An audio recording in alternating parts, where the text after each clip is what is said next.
Assalamualaikum warahmatullahi wabarakatuh. Waalaikumsalam warahmatullahi wabarakatuh. Selamat pagi, Neng. Bagaimana kabarnya hari ini? Alhamdulillah sehat, luar biasa. Alhamdulillah.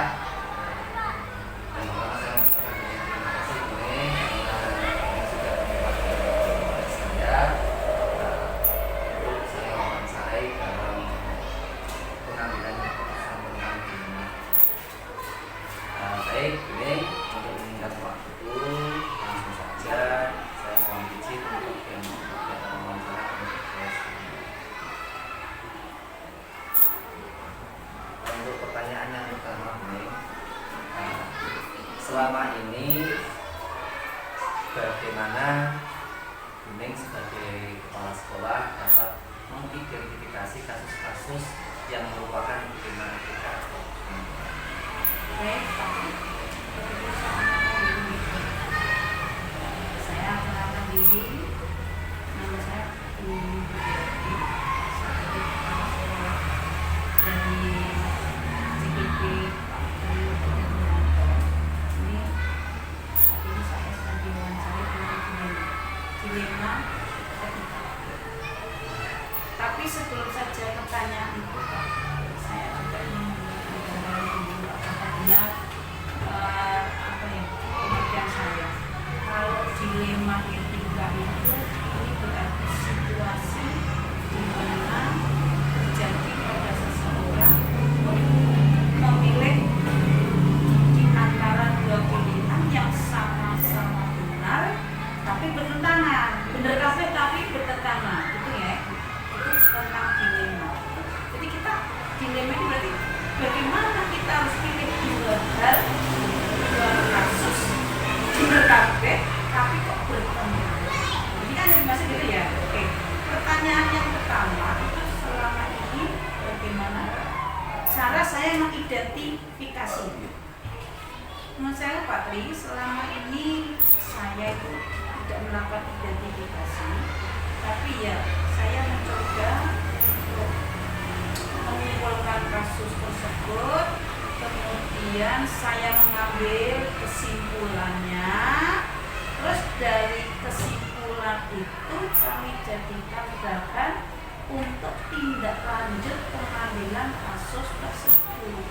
Jadi pertama saya cuma mempelajari istilahnya, mempelajari kasusnya, kemudian saya simpulkan, baru itu sebagai bahan untuk mengambil keputusan.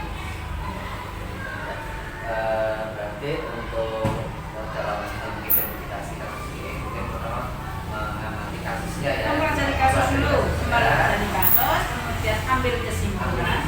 Dari kesimpulan tersebut saya jadikan bahan tindak lanjut pengambilan keputusan dari dilema tersebut.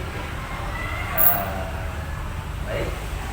Selanjutnya pertanyaan yang kedua itu nih. Selama ini bagaimana Neng dalam menjalankan pengambilan keputusan di sekolah, terutama untuk kasus-kasus di mana ada dua kepentingan yang sama-sama benar atau sama-sama mengundang nilai. Pertanyaan dilema itu ya, dua-duanya sama-sama benar. Tapi ketika saya akan mengambil keputusan, saya berkoordinasi dulu.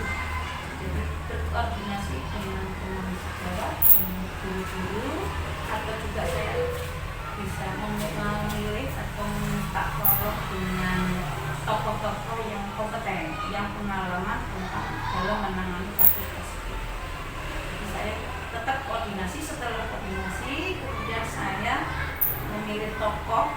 Ini kalau perlu diperlukan, saya mengambil tokoh atau minta bantuan tokoh yang betul-betul kompeten pengalaman dalam hal ini. Kemudian setelah itu baru kami adakan musyawarah. Itu Pak.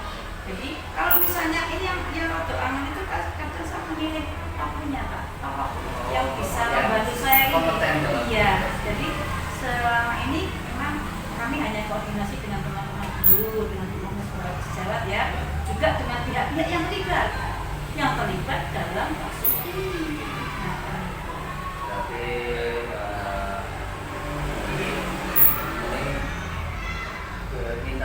Ya, koordinasi dengan teman-teman, kita sampaikan juga minta bantuan. Ya, kalau pas ada tokoh yang perlu kita, yang bisa membantu kami, saya juga memanggil mereka, minta bantuan mereka tokoh itu untuk membantu penyelesaiannya atau pengambilan keputusan. Tapi tentu saja pihak-pihak yang terlibat, Pak. Kadang kan kasusnya ini dari anak atau dari kemudian anak ini kan punya orang tua. Bisa saja saya juga mengundang mereka, melibatkan mereka dalam hal ini. Tapi pada intinya untuk pengambilan keputusan ini adanya Koordinasi, betul, koordinasi. Ya. Ya. Baik, Neng, saya lanjutkan ke pertanyaan yang ketiga, yaitu langkah-langkah atau prosedur seperti apa yang biasa dilakukan selama ini. Jadi sudah menyampaikan tentang berkoordinasi dan lain sebagainya. Itu untuk secara urutannya langkah-langkah dalam pengambilan keputusan kasus pidana etika itu kira-kira yang biasa digunakan. Prosedurnya ya Pak ya. Kalau prosedur pengambilan atau keputusan masalah kasus dilema ini, saya tidak punya prosedur secara baku atau secara pokok. Hanya saja saya mengutamakan musyawarah untuk mufakat. Musyawarah untuk mufakat, di mana saya juga melibatkan pihak lain, misalnya kalau diperlukan adalah komite sekolah, orang tua, atau wali murid. Ya, wali murid, karena biasanya kasus di sekolah itu kan sebenarnya dilema tentang siswa. Ya walaupun juga ada hubungannya dengan guru. Jadi tidak ada prosedur secara pokok, Pak, tidak ada. Jadi itu saja, otomatis saya libatkan pihak lain, komite dan sebagainya yang dipandang lebih mudah ya. Otomatis karena ini butuh penyelesaian, berarti saya harus teman pun saya pilih, biasanya saya pilih yang kompeten, yang itu loh Pak. Itu. Saya lanjutkan mungkin ya. Untuk pertanyaan yang selanjutnya, hal-hal apa saja yang selama ini anggap efektif dalam pengambilan keputusan pada kasus-kasus kriminal? Oke, yang saya anggap efektif dalam penyelesaian masalah itu Pak ya. Ya, yang pertama yang saya anggap penting ini ya, musyawarah dengan beberapa pihak. Dari musyawarah ini saya kumpulkan fakta-fakta yang sesuai dengan kasusnya. Ya, pengumpulan jadi kita musyawarah itu Pak, mengundang mereka yang terlibat, ke komite, kemudian orang tua, termasuk guru juga. Kemudian kita kumpulkan fakta-fakta yang ada hubungannya dengan kasus tersebut. Nah, setelah fakta ini terkumpul, baru kita musyawarahkan, kita ambil keputusan, tentu saja keputusan yang terbaik, yang baik ya bagi kedua belah pihak. Jadi tidak hanya menguntungkan sepihak, karena sama-sama masalahnya, kasusnya itu sama-sama benar Pak. Inilah dilema. Nah, yang orang ngono ya dilema.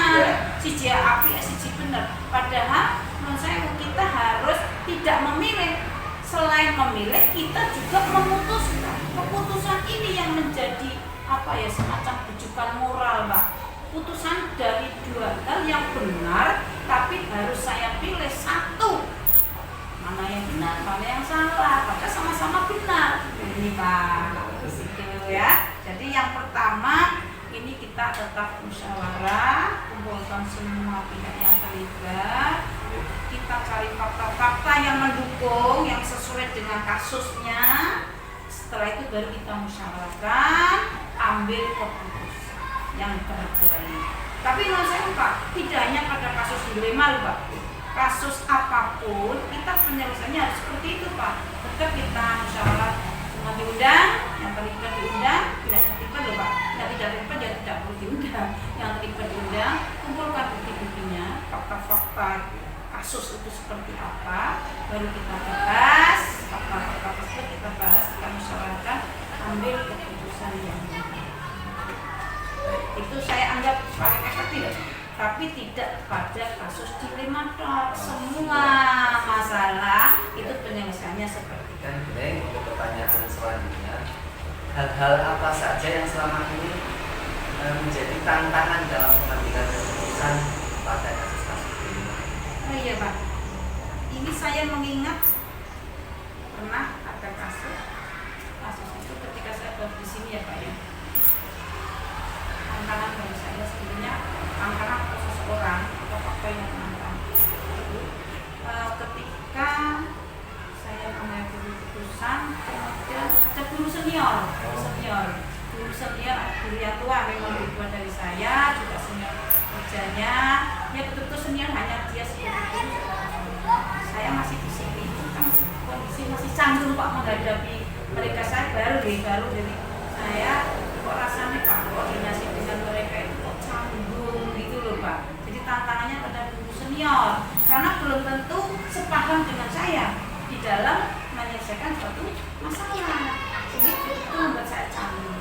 Tapi kami berusaha untuk memperbaiki, berusaha untuk kasih penyebab saya canggung. Akhirnya lama-lama saya berani, saya mantap, saya koordinasi, mereka pun akhirnya membantu sepaham untuk dalam penyelesaian. Jadi guru senior itu Pak, pernah saya tantangan ini loh Pak, ada ya tantangan dengan tanya tantangan. Itu betul kata guru senior. Ataupun sekarang saat ini itu guru yang ada juga si guru yang ngeyel, padahal dia itu sebetulnya nggak paham. Dan perlu saya pemahaman ke mereka dulu, ya kan? Mengajak musyawarah kok belum paham, belum sepaham. Saya tanamkan pemahaman, setelah sama-sama paham, baru kita selesaikan. Itu tantangannya Pak, justru itu Pak. Ada asal jawab Pak ya Pak. Itu pengalaman Pak Tri, saya pengalaman ketika baru di sini. Ya, kita bicara di sini Pak ya. Walaupun saya sudah jadi kepala sekolah yang sudah lama, tapi kan ketika di tempat yang baru ya saya harus adaptasi lagi, saya harus mengenal mereka lebih dalam, mengenal guru senior. Tapi mereka juga harus bisa kami ajak kerjasama untuk menyelesaikan suatu kasus. Hanya saja kadang memang pemahaman kepala sekolah dan guru senior nah kami kemudian berusaha untuk cara menanamkan pemahaman ke mereka dulu, baru kita pada intinya dari perbedaan pemahaman. Iya betul, jadi mau bahasa canggung sendiri Pak saya belum. Ya baik, saya lanjutkan Buneng untuk pertanyaan selanjutnya. Apakah Buneng memiliki sebuah tata cara atau jadwal tertentu dalam sebuah penyelesaian kasus dilema etika? Apakah Buneng langsung menyelesaikan di tempat atau memiliki sebuah jadwal untuk menyelesaikannya? Bentuk atau prosedur seperti apa yang kalau mengenai jadwal penyelesaian kayaknya sih nggak ada apa-apanya. Jadi tergantung kasusnya. Kalau kasus itu harus saya selesaikan, menutup penyelesaian di tempat, saya selesaikan di tempat. Tapi kalau kasus itu bisa kita selesaikan dalam waktu mundur ya, maksudnya tidak hari itu juga, ya saya selesaikan berikutnya, tidak saat itu. Jadi kami tetap koordinasi dulu dengan mereka. Kalau harus saat itu ya saat itu saya putuskan, karena mendesak. Situasi betul Pak, betul. Kalau situasinya harus saat itu, kalau tidak, yo bisa mundur-mundur sedikit. Saya koordinasi dulu, musyawarah dan sebagainya. Jadi tidak ada jadwal khusus. Berarti selama ini tidak ada situasional. Selanjutnya ini pertanyaan yang ke-7. Adakah seseorang atau faktor-faktor apa yang selama ini mempermudah atau membantu Buneng dalam pengambilan keputusan dalam kasus-kasus di Amerika? Ya, saya ulangi. Adakah seseorang atau faktor-faktor apa yang selama ini mempermudah atau membantu Buneng dalam pengambilan keputusan dalam kasus di Amerika? Ya, ini yang membantu Buneng. Tapi Pak saya katakan, untuk membantu penyelesaian ini saya butuh teman, jawab, guru, dalam hal ini atau seseorang yang kompeten orang yang kompeten, ya kami tadi lakukan terus musyawarah. Semakin banyak masalah, semakin kita pintar dalam meningkatkan penyelesaiannya, Pak. Itu. Jadi tetap ini saya yang dibantu adalah termasuk Jawa maupun pengalaman. Iya, tokoh yang tapi berpengalaman, Pak. Ya termasuk kalau komite ini pengalaman, iya. Tapi juga katakan saya pihak luar, pihak lain, sebagai ada komite, ada orang tua, wali murid dan sebagainya. Itu yang membantu saya. Berarti Ya Pak ya. Dijawab. Ya betul ya. Terus wali murid. Ya, yang jelas saya itu memang apa ya? Ini itu memiliki tokoh yang bisa membantu. Baik itu dari luar loh, Pak. Tidak harus dari dalam sekolah ini sendiri, tapi bisa dari ya. Kalau misalnya tidak, lah itu satu jalannya musyawarah, hanya bermacam-macam. Seringkali bermusyawarah kan ada masukan, kemudian karena banyak kasus yang kita alami sehingga itu menambah peningkatan kita, pinternya kita menyelesaikan suatu masalah. Itu ya Pak, pengalaman. Iya, itu Pak. Pengalaman itu sangat berharga. Paling pintar itu Pak pengalaman.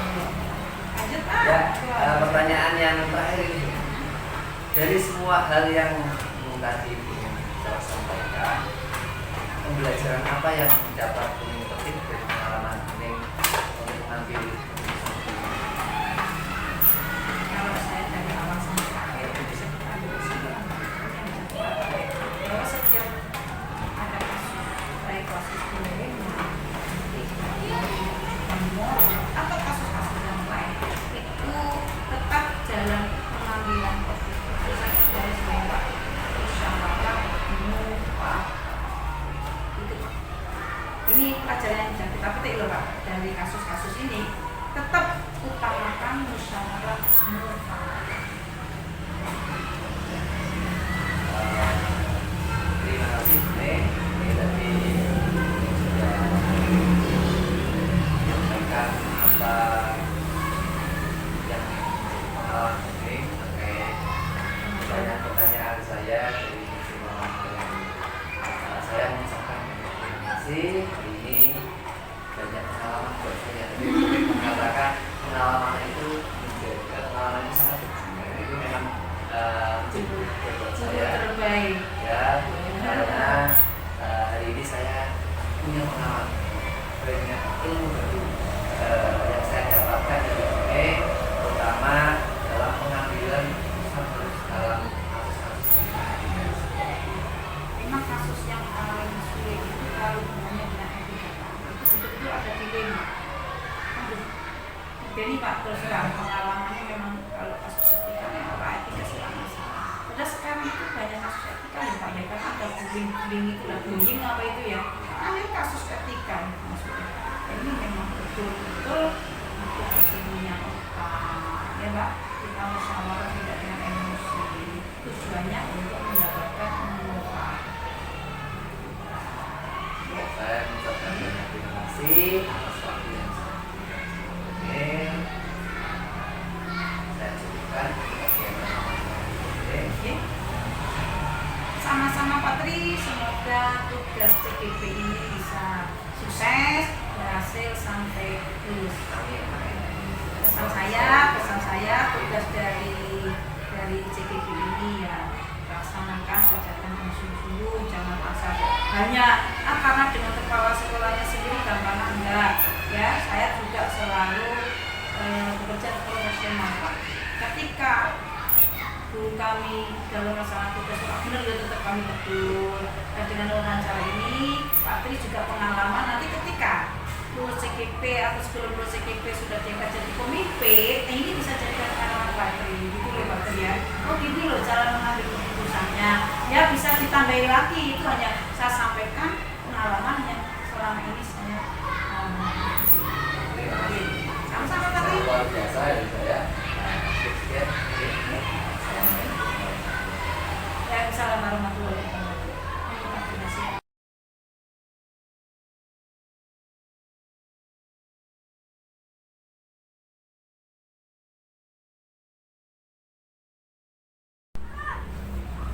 Assalamualaikum warahmatullahi wabarakatuh. Waalaikumsalam warahmatullahi wabarakatuh. Selamat pagi Pak Dua. Pagi Pak Tri. Gimana kabarnya hari ini Pak Dua? Alhamdulillah sehat, bahagia, senang. Alhamdulillah. Di sini saya mau mengucapkan banyak terima kasih Pak Duha. Saya awali dengan itu karena Pak Duha sudah menyempatkan dan meluangkan waktu untuk saya wawancarai terkait dengan tugas CGP yang saya lakukan ini, yaitu dengan permasalahan tentang pengambilan keputusan dengan etika.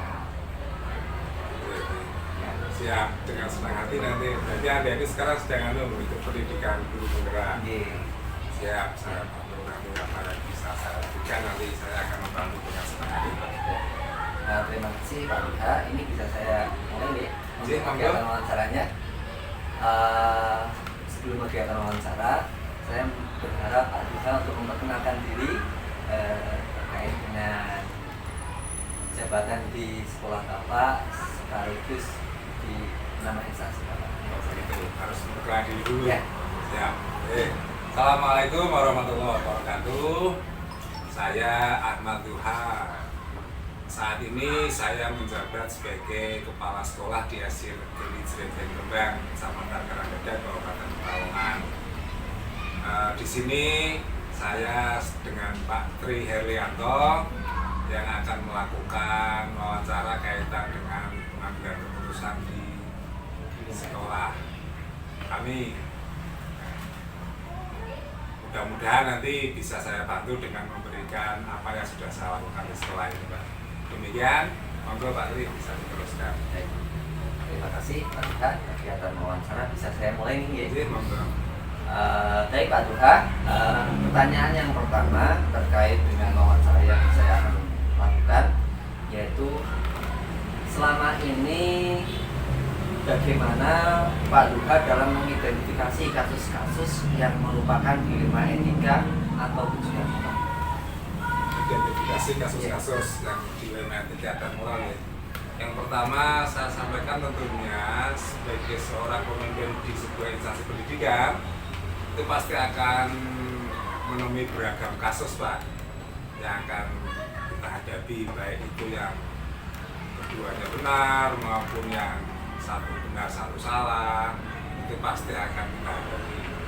Jadi selama saya melakukan identifikasi kaitan dengan masalah yang dilema etika maupun rujukan moral, itu kita harus identifikasi dulu Pak. Kemudian dilakukan pemetaan yang nanti bisa memastikan ini dilema etika atau ini rujukan moral. Kalau itu dilema etika, tentunya nanti akan muncul ada pertentangan Pak ya, ada pertentangan mungkin kelompok kecil dengan kelompok besar yang keduanya benar. Nah di situ akan menjadikan dilema bagi saya dan untuk diselesaikan dengan akan banyak kemunculan kaitan dengan rasa kasihan, rasa peduli sosial, dan dari situ nanti muaranya ke pengambilan keputusannya biar apa ya, walaupun tidak bisa menyenangkan semua pihak tapi minimal bisa menyelesaikan masalah dan bisa menjadikan masalahnya tidak berkembang terlalu rumit atau terlalu lebih besar lagi Pak.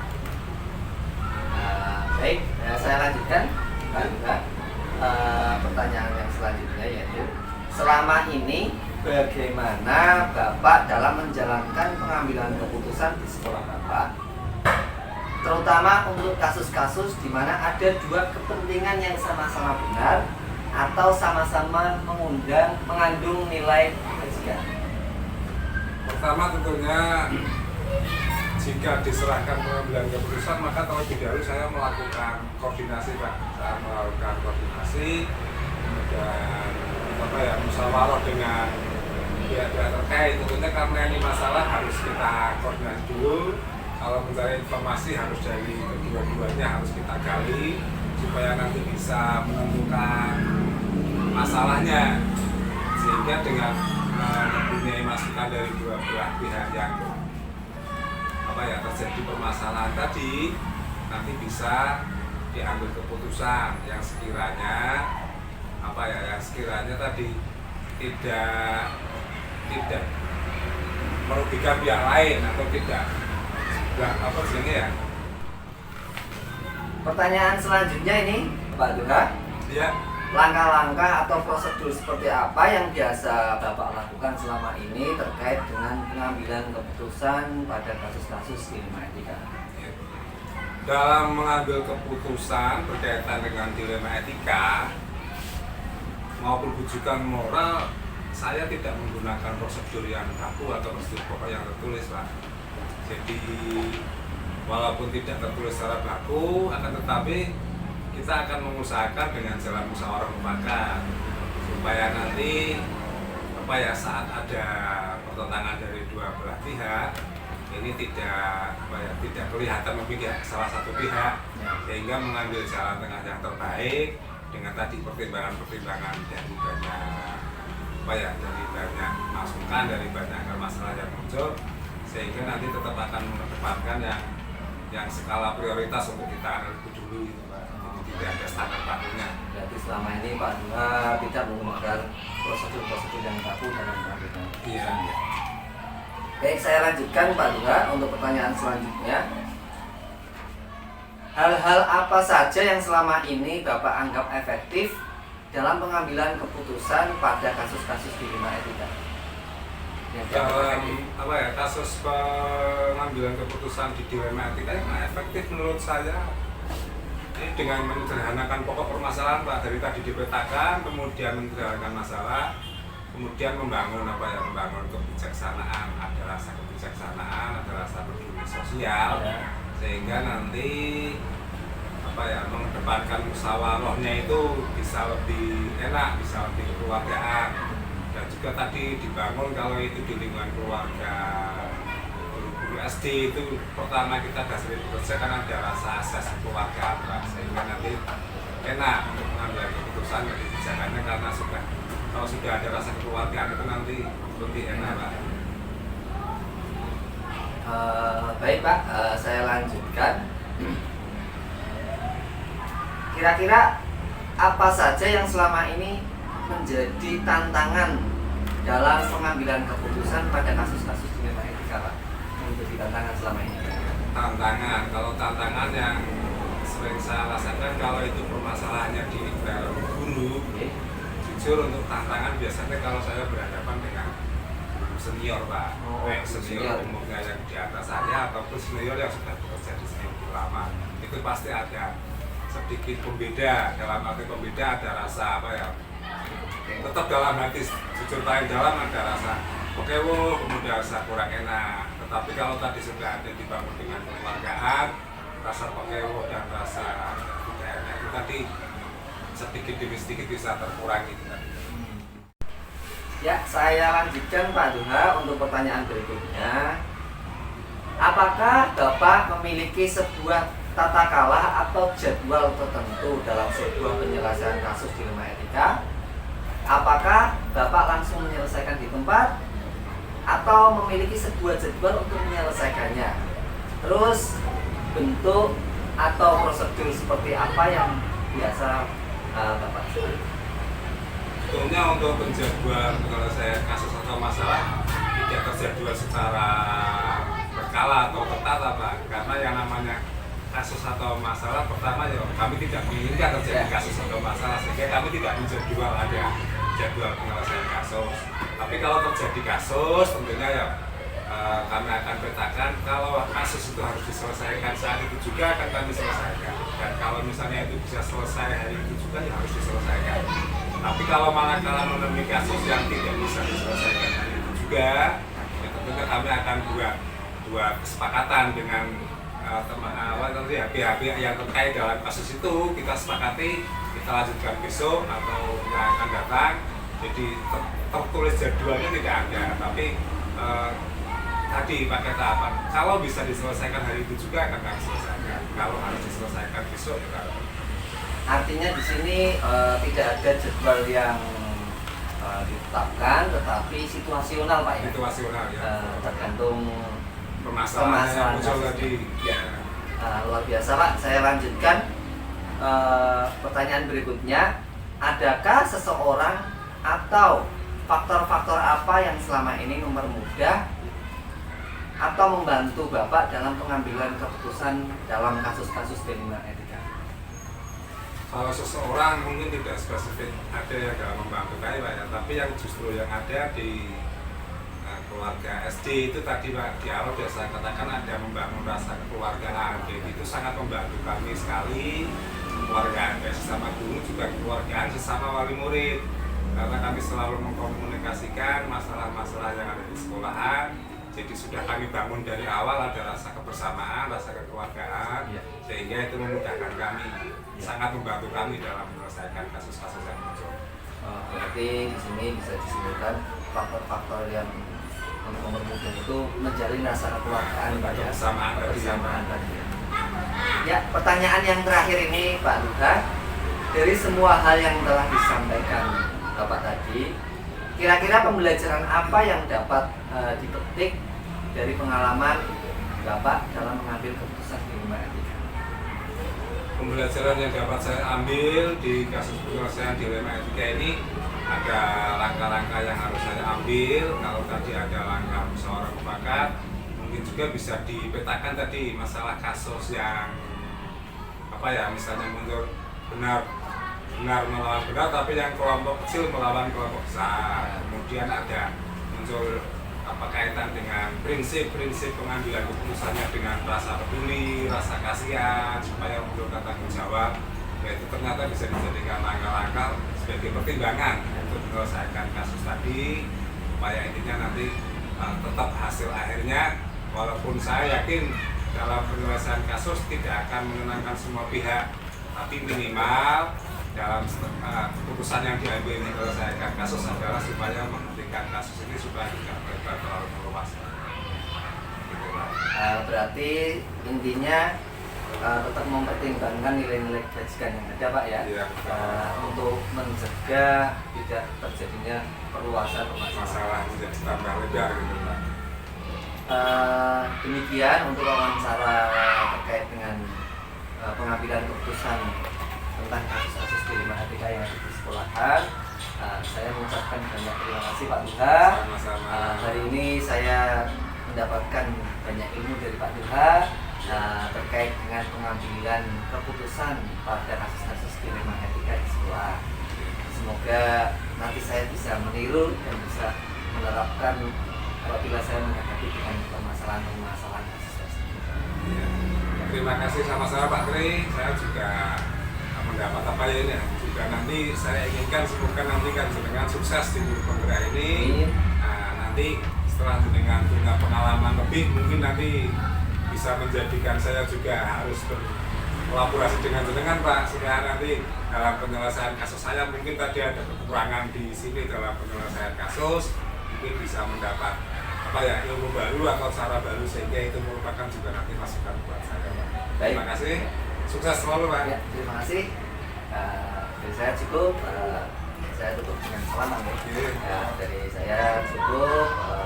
Terima kasih atas waktu yang sudah diberikan kita hari ini. Wassalamualaikum warahmatullahi wabarakatuh. Waalaikumsalam warahmatullahi wabarakatuh.